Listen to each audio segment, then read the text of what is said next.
There goes the Nissan. He's got the boom booms in there. Welcome back to Cow Barn Garage. We're working on the 1999 Chevy Silverado 1500 four-wheel drive 5.3 automatic Chevrolet.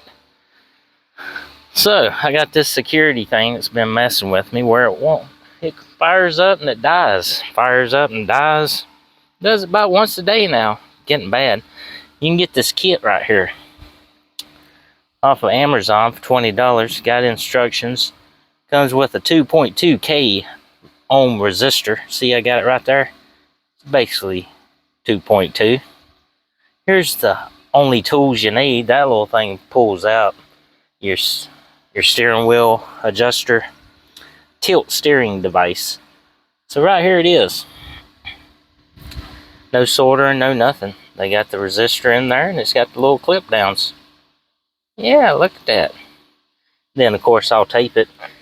So you go over here and you got these wires right here. Red you keep, orange with a black stripe, and a solid yellow. That's the ones you want. So you trace them right over here. They're little bitty. Yeah, no big deal. I got them stripped and bent over. It's coming from the security unit looking for that resistor. And I went ahead and stripped the key, and I can turn the key on, off, flip it over, step on it, throw it under the truck and put it back in. And looky. And check this right here. Every time I look at it. Oh, this is hard to do with one hand, is it not? Look at that. I can do it. Never touch both leads with your fingers because you have water in your H2O and you show resistance. Well, keys in and it's seeing nothing. No wonder it just does this security stuff. It's wore out. My buddy that gave me this truck basically worked as a maintenance guy, so he had like a ton of keys, excuse me. He drank a lot of sweet tea also, but he had 5 pounds of keys for 20 years pulling and wearing on this factory Chevrolet key, you know. So it's wore out. 350,000 actual miles. Runs great. Yes, it does. So right there it is. Set you up here somehow. I don't know how. Just pop the dash off, and the 2 screws under here on this vehicle were Allen. Yes, Allen size. To take them off. What are we doing here? I don't know. This is just like have you ever heard of a tripod, Chad? No, I haven't. So we'll just clip it on there, right? And now we get to do the start it up and it dies. Set a timer for 10 minutes. When the security light stops blinking and or being solid.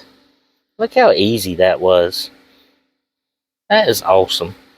I will tape it though. Oh, you can't see nothing? See how easy? We'll cut these off too, you know, just to be safe. There you go. Snip, a little off the top. Okay. Yeah, so flashing security, lighting up solid. Set a timer for 10 minutes. At 10 minutes or a little before, it will go off. Red battery, big old red battery may even come up. At that time, you try to start it. It dies. You turn it off and count 8 seconds. Turn it back on.